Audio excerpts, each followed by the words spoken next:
ভাই এই সাদা ঘোড়াটা কি আপনার? হ ভাই, আমারই ঘোড়া। ভাই ঘোড়াটা কি আপনি বেচবেন? আসলে ভাই টাকার খুব দরকার, ঘোড়াটা জরুরি ভিত্তিতে বেচা লাগবে। আপনি কি নেবেন ঘোড়াটা? তা কত হলে বিক্রি করবেন? যদি নেওয়ার মতো হয় তাহলে নেই। 30,000 টাকা হলে আমি ঘোড়াটা বেচে দেবো ভাই।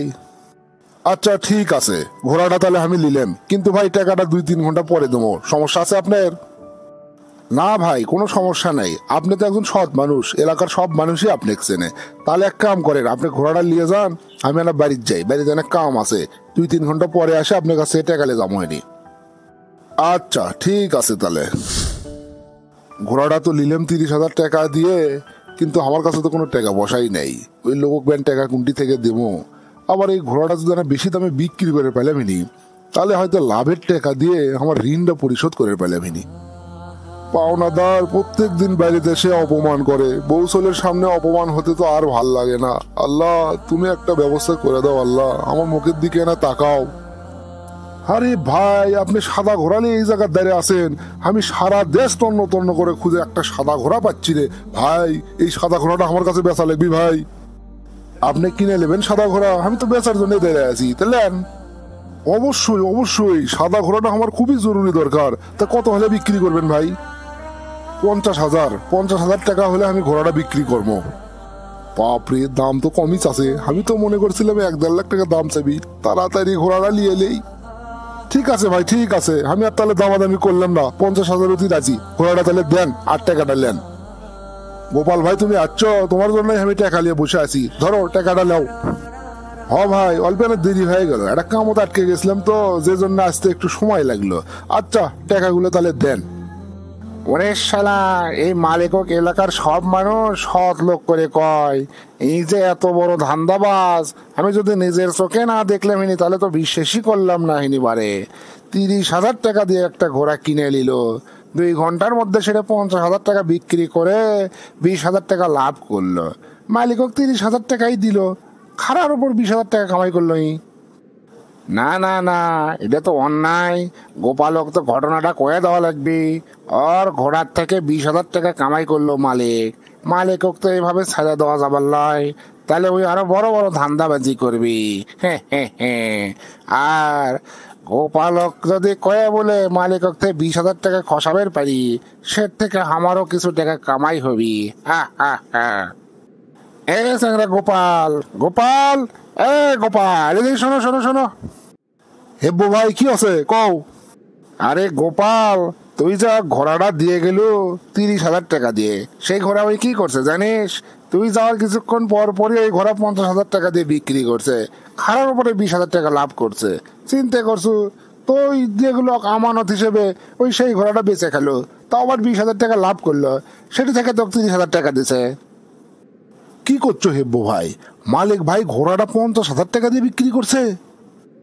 আরে ভাই হ, আমি নিজের চোখে দেখছি। আমি তো সেই সকাল থেকে এটি খাড়া হয়ে আছি, তোকে ব্যামাক কীর্তি কালাপি দেখলাম। প্রথমে তুই 30,000 টাকা দিয়ে ঘোড়া ওর কাছে বেঁচে থেকে গেলু, ওই তো কোনো তো টাকা দেয়নি, দিবি কোথ থেকে? ওর কাছে তো কোনো টাকাই নাই। তারপর তুই চলে গেলু, ওই এই ঘোড়া নিয়ে দাঁড়িয়ে আসে বেচার জন্যে। একটা লোক আসলো, সাদা ঘোড়া নিবি, সেই লোক 50,000 টাকা দিয়ে ওই ঘোড়া ওর থেকে কিনে নিল। 30,000 টাকা দিয়ে কিনে 50,000 টাকা বিক্রি করলো, আর কোনো ক্যাশও লাগলো না, কিছুই লাগলো না, খারার উপরে 20,000 টাকা লাভ করলো। এটা কোনো কথা রে? ওর ভেতরে কোনো মানবতা আছে? কও কি ভাই, মালিক ভাইয়ের তাহলে এটাই আসল চেহারা? হাই সর্বনাশ, লোকটা কত ভালো মনে করেছিলেন, এটা কোনো কথা? এখন তাহলে কি করা যায় ভাই? এই 20,000 টাকা আমি তুলবো কেমনে? অক্কলে কি ওই দিবি? তো কি পাগলা গুত্ত কামড়াছে হে? 20,000 টাকা থেকে চালু আর দিবি? এতই সহজ? ওই কি যে সে লোক? এক কাম কর, কেলটু মাস্তানের কাছে বিচার লিয়া যা, ওই 20,000 টাকা তোল, তারপরে টাকাটা পালে আমাকে না থেকে কিছু দেশ, বুঝছু? যেহেতু তোকে আমি লাইনটা ধরে দিলাম। ভালো কথা কছো তুমি। ওর আসলে বিচারই হওয়া উচিত। মালিক এতদিন সাধু সাজে আসলো, অথচ ভিতরে ভিতরে যে ওই এত বড় শয়তান, সেটা তো আজকে আমরা প্রমাণ পেলাম। কেলটু মাস্টারের কাছে গেলে টাকাটাও আমি পাবো, আর ওরও মুখোশটা খুলে যাবি। পুরো এলাকার মানুষ জানবি যে মালিক আসলে কি জিনিস। হে হে হে, এই হেব্ব কোনোদিন কাকু খারাপ কথা কয় না। শোন, ভালো করে মনে রাখিস, আমার কিন্তু একটা পার্সেন্টেজ দেওয়াই লাগবি। ঠিক আছে ভাই, ঠিক আছে। 20,000 টাকা যদি আমি পাই, তোমাকে থেকে 5,000 টাকা দেবো নি, লাও। এটা তোর ক্যাঙ্কা মানবতা হলো রে গোপাল। 20,000 টাকা তুই ফাও ফাও পাবো, সে থেকে খালি আমাকে 5,000 টাকা দিব। আমি না করলে তো তুই 1 টাকাও পাইলো নাইনি। অর্ধেক টাকা 10,000 টাকা আমাকে দেওয়া লাগবি। কও কি ভাই, 10,000 টাকাই তোমাকে দেওয়া লাগবি? তাহলে কি হলো? আচ্ছা যাই হোক, তুমি যখন সবকিছু বের করছো দেবনি তোমাকে, লাও। তাহলে গোপাল ভাই তুমি করছো যে মালিক ভাই তোমার সাথে 2 নম্বরই করছে? হ ভাই, লোকটাকে আমরা মিশেই এতদিন সৎ ভাবিছিলাম। আমার থেকে একটা ঘোড়া 30,000 টাকা দিয়ে কিনে নিছে, নিয়ে 2 ঘন্টার মধ্যেই সেটা 50,000 টাকা দিয়ে বেচছে। অথচ আমাকে কিন্তু তার আগে 1 টাকাও দেয়নি। বেচা শেষ হলে আমাকে 30,000 টাকা দিয়ে গেছে। খারাপ উপরে 20,000 টাকা লাভ করছে। আচ্ছা ঠিক আছে, বুঝছি বিষয়টা। তাহলে এক কাম করো, কালকে তোমরা সগলি মিলে আমার খানকা রুমে চলে আসো সকাল সকাল, ওটি তোমাদের বিচার হবি। ঠিক আছে, আমি তাহলে মালিক ভাই, হেব্বু ভাই, সগলিকে খবর দিচ্ছি। আচ্ছা গোপাল ভাই, তুমি যে করছো মালিক ভাই তোমার থেকে ঘোড়া কিনে নিছে 30,000 টাকা দিয়ে, তারপর সেটা 50,000 টাকা বেচছে, মানে 20,000 টাকা লাভ করছে। তো এটা তো একটা ব্যবসা। ব্যবসা তো মানুষ এরকম করেই করে, কমে কিনে বেশি দামে বিক্রি করে। এর মধ্যে তুমি বাটপাড়ির কি পেলে, আমি তো সেটাই বুঝিচ্ছি না। কেলটু ভাই, এই সহজ হিসেব তুমি বুঝিচ্ছ না। ওই তো আর ব্যবসা করে না, জীবনে কোনোদিন ঘোড়ার ব্যবসা করছে ওই? আমি রাস্তার দাঁড়িয়ে আছি, ওই জায়গায় আমাকে করলো যে ভাই তুমি কি ঘোড়া বেচবে? আমি বললাম হ, কত লিবা? আমি বললাম 30,000। তা করছে আচ্ছা ঠিক আছে আমি নেবো। তারপরে আমাকে টাকাও দেয়নি, কিছুই নাই, ঘোড়াটা নিল। আমি 2-3 ঘন্টার জন্য বাড়িতে গেলাম, তারপরে আসে দেখি ওই ঘোড়াটা বিক্রি করে দিয়েছে 50,000 টাকা দিয়ে। তো এটা কোনো ব্যবসা হলো? এটা কোনো ব্যবসার সিস্টেম? এইভাবে কোনোদিন কেউ ব্যবসা করে? বুঝার পারছি, পুরো বিষয়টাই বুঝার পারছি। তারপরও মালিক ভাইয়ের কাছ থেকে শুনি তার বক্তব্য কি। মালিক ভাই তুমি এই কামটা কৃষক করলে, বুঝলাম না তো। ভাই আসলে এই কাজ করার আমারও কোনো ইচ্ছা আসলো না। আমি আনা ঋণত পড়ছি। 20,000 টাকা একজন আমার থেকে পায়। প্রত্যেক দিন বাড়িতে এসে আমাকে খালি অপমান করে। বউ ছেলের সামনে মুখ দেখাবের পারি নে। আমার এমন কোনো কামাইয়ের উৎসও নাই যেটা দিয়ে তাকে আমি এই টাকাটা শোধ করব। এই জন্যে এই ব্যবসাটা আমি করছি ভাই। বিশ্বাস করো, আমার অন্য কোনো উদ্দেশ্য আসলো না। এই লাভের টাকাটা সাথে সাথে আমি ওই লোক নিয়ে যাই দিছি, আমার ঋণ পরিশোধ করছি। ও আচ্ছা আচ্ছা, ঠিক আছে, বুঝতে পারছি। গোপাল ভাই তোমাকে একটা ঐতিহাসিক গল্প কই, শোনো। হজরত আলী রাদিউল্লাহু তাআলা আনহু একদিন রাস্তার ধার দিয়ে হেঁটে যাচ্ছিল। তা দেখে একজন লোক একটা উট নিয়ে খাড়া হয়ে আছে। তখন সেই লোক যায় জিজ্ঞেস করে যে ভাই তুমি কি উটটা বিক্রি করবা? তখন উটওয়ালা কয় হ বিক্রি করবো। তারপর হজরত আলী ওই উটওয়ালাক জিজ্ঞেস করে কত দাম হলে তুমি এই উট বিক্রি করবা? উটওয়ালা উত্তর দেয় 140 দিরহাম হলে উট বিক্রি করবো। তারপরে হজরত আলী বলে যে ঠিক আছে, তোমার এই উট আমি কিনে নিলাম, কিন্তু টাকাটা আমি তোমাকে কিছুক্ষণ পরে দেবো। তখন উটওয়ালা কয় আচ্ছা ঠিক আছে, কয়ে সেই জায়গা থেকে চলে যায়। তারপর হজরত আলী ওই উঠলিয়ে ওই জায়গায় দাঁড়া আছে। কিছুক্ষণ পর একজন লোক আসে, তাই এসে হজরত আলী জিজ্ঞেস করে ভাই আপনি কি উটটা বিক্রি করবেন? হজরত আলী উত্তর দেয় হ উট বিক্রি করব। তখন সেই লোক বলে কত দাম হলে বিক্রি করবেন?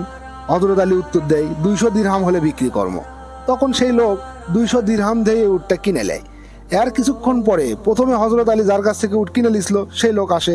তখন হজরত আলী তাকে 140 দিরহাম দিয়ে দেয়, আর বাকি 60 দিরহাম হজরত আলী নিয়ে বাড়ি চলে যায়। আহ, কি কয়? হজরত আলী রাদিউল্লাহু তাআলা আনহু এই কাম করছিল? তোমাদের ঘোড়া বিক্রির কাহিনী দেখে মনে হচ্ছে এই ঘটনাটার পুনরাবৃত্তি হচ্ছে একই রকম। তা হজরত আলী রাদিউল্লাহু তাআলা আনহু যেভাবে ব্যবসা করছে, সেই একই কাজ যদি এখনকার কোনো মানুষ করে, সেটা কি কোনো খারাপ কাজ ভাই? এখন তুমি কও, তুমি তো তোমার প্রাপ্য দাম পাই গেছো, তুমি যে দাম চাছো তোমাকে তো সেই দামই দেওয়া হচ্ছে। হ ভাই, তা অবশ্য দিছে। আমি যা দাম চাচ্ছি তাই দিছে, কম দেয়নি। তাহলে আমার এই বিচারের রায়ে তুমি হারে গেছো গোপাল ভাই, জিতে গেছে মালিক ভাই। আবার তুমি মালিক ভাইয়ের নামে বদনাম ছড়াছো, পুরো গ্রাম শুদ্ধ কথা ছড়াছো মালিক ভাই বাটপার, 2 নম্বর, প্রতারক, ভণ্ডামি করে ব্যবসা করে, তার মান সম্মান আর কিছু নাই, তাই আর গ্রামত মুখ দেখাবে পারিচ্ছে না। এই যে মালিক ভাইয়ের মানহানি করলে, এটার ক্ষতিপূরণ দেওয়া লাগবি। মালিক ভাইয়ের তোমার 10,000 টাকা দেওয়া লাগবি। আর আরেকটা কাজ করা লাগবি, পুরো গ্রাম শুদ্ধ তোমার কয়ে বেড়ান লাগবি যে মালিক ভাই কোনো 2 নম্বরই করেনি, আসলে তোমার বোঝার ভুল আসলো, বুঝছো? এটাই হচ্ছে আমার বিচারের রায়। এখন টাকা 10,000 তুমি কখন দিবা সেটাই কও। হাই রে রে, এই শালা হেব্বর জন্য আমি পুরাই ফাঁসে গেলাম। এখন আমার উল্টো 10,000 টাকা দেওয়া লাগবি না? এটা তো কেলটু মাস্তানে কয়া লাগবি বিষয়টা। কেলটু ভাই, আসলে ঘটনা হচ্ছে কি, আমি তো কিছুই জানিচ্ছিলাম না। এই হেব্বো আমাকে সব কষে, উই এগলে করবে কছে, উই বিচার দিবের কছে। এখন টাকা আমি একলা দেবো কৃষক, আর আপনি হেব্বকে দিবের কন, উই অর্ধেক দেখ আমি অর্ধেক দিই। ও আচ্ছা, তাহলে নাটের গুরু হচ্ছে হেব্বো ভাই। ঠিক আছে হেব্বো ভাই, তুমি অর্ধেক টাকা দাও, আর গোপাল ভাই অর্ধেক টাকা দেখ। শালারে টাকা কামাই করবে এসে এইভাবে যে ফাঁসে যাম সেটা তার বুঝার পাইনি। আমার বুদ্ধিনে পুরাই মার খেয়ে গেল বারে এবার। টাকা অবশ্যই আজকের মধ্যেই তোমরা দুইজন মিলে মালিক ভাইকে দিয়ে দিবা। আরেকটা কথা, এখনই যায় দুইজন গ্রাম শুদ্ধ মানুষ কও যে মালিক ভাই নির্দোষ, তার নামে বদনাম তোমরা ছড়াছো। কেলটু ভাই, তোমার তুলনা হয় না। তোমাকে যে আমি কি করে ধন্যবাদ জানাবো সেই ভাষা আমার জানা নাই। পুরো গ্রামের মানুষ আমাকে সিসি করা শুরু করছিল। আগে তো একজন মানুষের সামনে মুখ দেখাবার পাচ্ছিলাম না, এখন তো পুরো গ্রামের কারোর সামনেই যাবার পাচ্ছিলাম না, বাড়ির যাওয়াই বন্ধ করে দিছিলাম। এখন মনে হয় আর সমস্যা হওয়ার লয়। কেলটু ভাই, আসলে তুমি মহান। শালার হেব্বো ভাই, তোমার কথা শুনে মিশে একটা নিরপরাধ মানুষের নামে আমরা বদনাম করলেন। এখন কি হলো? শেষে যে লাউ সেই কতই থেকে গেল, উল্টো পকেটের থেকে আরো টেকা যাচ্ছে। তুমি মিয়া ভালো হবা না জীবনে, তোমার কথা শোনাই আমার ঠিক হয়নি। এ চেংরা গোপাল, খেপে যাচ্ছ কৃষক? সবকিছু তো আমাদের পক্ষেই আসলো। এই কেলটু মাস্তানের কাছে যাওয়ার পরে তো সব লন্ড ভন্ড হয়ে গেল। তা দিন কি আর আসবি না নাকি? একদিনেই কি সব শেষ হয়ে গেল? থাকো মিয়া তুমি তোমার দিন নিয়ে, তোমার কথা শোনাই আমার ঠিক হয়নি। একজন নিরপরাধ মানুষকে নিজেই ফাঁসাবের গেছিলাম তোমাকে নিয়ে, নিজেরই এখন আমার খারাপ লেগেছে। লোকটার কাছে আমার মাপ চাওয়া লাগবে। হাজিল কোথাকার তুমি একটা মিয়া।